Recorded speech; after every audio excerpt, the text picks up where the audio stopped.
ব্যস্ত এই জীবনে ঝটপট কম সময়ে তৈরি করে খাওয়া যায় এমন রেসিপি তো সবার ভালো লাগে, তাই না? হ্যালো এভরিওয়ান, কেমন আছেন সবাই? আমার নতুন একটি ব্লগে আপনাদের স্বাগত জানাচ্ছি। আজকে আপনাদের জন্য আমি নিয়ে এসেছি খুবই কম উপকরণে অল্প সময়ে ঝটপট তৈরি হয়ে যায় এমন একটি রেসিপি আইটেম নিয়ে। আজকে তৈরি করে দেখাবো ব্যানানা মিল্ক পুডিং। আশা করছি আমার আজকের রেসিপিটি আপনাদের ভালো লাগবে এবং আপনারা ঝটপট এই রেসিপিটি বানিয়ে খেতে পারবেন। তো চলুন শুরু করা যাক আজকের রেসিপি। এই রেসিপির জন্য আমার লাগবে দুটি মাঝারি সাইজের কলা। কলাগুলোকে আমি কেটে নিয়েছি। এখন এগুলোকে আমি চুলাতে একটি পাত্রে নিয়ে তার মধ্যে দিয়ে দিচ্ছি 1 টেবিল চামচ পরিমাণে বাটার। বাটারের মধ্যে এখন আমি কলাগুলোকে ভেজে নিচ্ছি। চুলার আঁচ এ পর্যায়ে মিডিয়াম টু লো হিটে থাকবে। বাটারের সাথে কলাগুলোকে আমি ভালোভাবে নেড়েচেড়ে মিশিয়ে নিচ্ছি। 2-3 মিনিট এভাবে জাল দিলে কলাগুলো গলে আসবে। তার মধ্যে দিয়ে দিচ্ছি আমি 1 টেবিল চামচ পরিমাণে চিনি। চিনির সাথে কলাগুলোকে এখন ভালোভাবে মিশিয়ে চিনিগুলোকে আমি গলিয়ে নিব।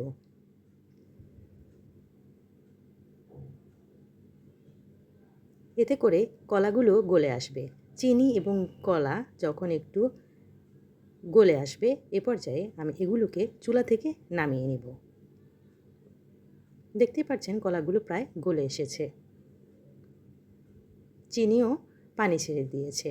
চিনি এবং কলাটা যখন প্রায় মাখা হয়ে আসবে এ পর্যায়ে আমি চুলা থেকে নামিয়ে নিচ্ছি। নামিয়ে একটু ঠান্ডা করব। আপনারা চাইলে এ পর্যায়ে গ্রাইন্ডারে দিয়ে একটু গ্রাইন্ড করে ভালোভাবে মিহি পেস্ট তৈরি করে নিতে পারেন অথবা হাতের সাহায্যেও ম্যাশ করে নিতে পারেন। এখন আমি চলে যাচ্ছি পরবর্তী স্টেপে। চুলাতে একটি পাত্রে বসিয়ে দিয়েছি, তার মধ্যে এখন আমি দিয়ে দিচ্ছি চিনি 2 টেবিল চামচ পরিমাণে। আমি ক্যারামেল তৈরি করব। চুলার আঁচ মিডিয়াম টু লো হিটে রেখে আমি চিনিগুলোকে গলিয়ে নিচ্ছি। দেখতেই পাচ্ছেন চিনিগুলো কি সুন্দর গলে এসেছে। গলে যাওয়ার পর 2-3 মিনিট একটু জাল দেওয়ার পর নামিয়ে নিচ্ছি। বেশি জাল দেব না, এতে করে ক্যারামেল তিতা হয়ে যেতে পারে। এখন আমি যে মোল্ডে পুডিংটা সেট করব সেই মোল্ডে এই ক্যারামেলটা দিয়ে দিয়েছি।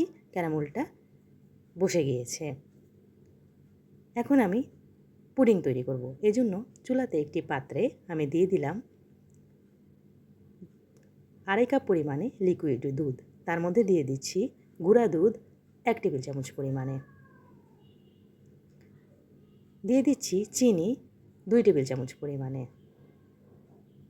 সাথে দিয়ে দিচ্ছি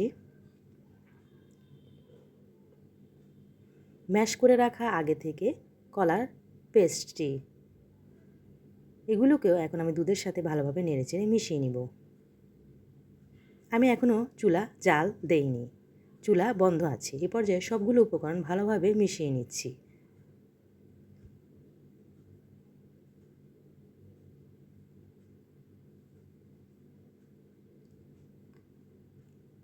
ভালোভাবে মিশিয়ে নেওয়া হয়ে গেলে এখন আমি চুলা জাল দিয়ে নিচ্ছি।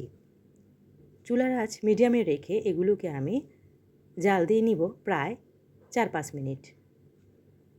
অন্যদিকে আমি একটি পাত্রে নিয়ে নিয়েছি 1/2 কাপ পরিমাণে ঠান্ডা লিকুইড দুধ। তার মধ্যে আমি দিয়ে দিচ্ছি আগার আগার পাউডার 1 টেবিল চামচ পরিমাণে। ভালোভাবে এই ঠান্ডা দুধের সাথে আগার আগার পাউডারটা আমি মিশিয়ে নিচ্ছি। চুলাতে যে দুধগুলো আমি বসিয়েছি সেগুলোকে আমি বেশিক্ষণ জাল দিব না। 4-5 মিনিট জাল দিয়ে 2-3 বলক উঠে আসলে তার মধ্যে আমি দিয়ে দিচ্ছি আগে থেকে দুধের সাথে মিশিয়ে রাখা আগার আগার পাউডারটি। এখন সবগুলো উপকরণ ভালোভাবে নেড়েচেড়ে চুলাতে মিশিয়ে নিচ্ছি। 2-3 মিনিট জাল দিয়ে নামিয়ে নিব।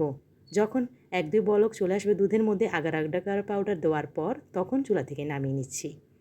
বেশিক্ষণ জাল দেওয়া যাবে না, কারণ আগার আগার পাউডার দেওয়ার সাথে সাথে দুধটি জমে আসবে। চুলা থেকে নামিয়ে এখন আমি যে মোল্ডে সেট করব সেই মোল্ডে দিয়ে দিচ্ছি।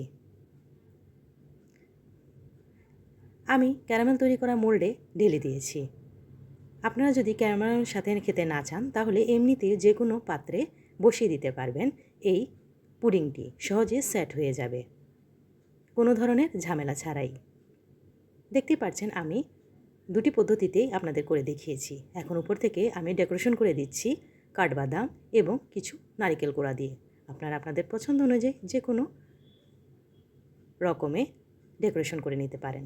এখন আমি এগুলোকে নর্মাল টেম্পারেচারে রেখে দিব প্রায় আধা ঘন্টার মতো। দেখতে পাচ্ছেন কি সুন্দর সেট হয়ে গেছে। সেট হয়ে যাওয়ার পর আপনারা চাইলে এগুলোকে ফ্রিজে ঠান্ডা করতে পারেন। ফ্রিজের নর্মাল টেম্পারেচারে রেখে এগুলোকে ঠান্ডা ঠান্ডা যে কোনো সময় অতিথির সামনে অথবা যে কোনো সময় এই গরমের সিজনে নামিয়ে খেয়ে নিতে পারেন, ভালো লাগবে, আমি এটি বলতে পারি। তো দেখলেন তো কত সহজে তৈরি হয়ে গেল আমার এই সহজ ঝটপট ব্যানানা মিল্ক পুডিংয়ের রেসিপি। আশা করছি আমার আজকের রেসিপিটি আপনাদের ভালো লেগেছে। ভালো লাগলে আমার চ্যানেলটিকে সাবস্ক্রাইব করবেন, লাইক কমেন্ট শেয়ার দিতে ভুলবেন না। আজকের মতো বিদায় নিচ্ছি, ভালো থাকবেন সবাই, আল্লাহ হাফেজ।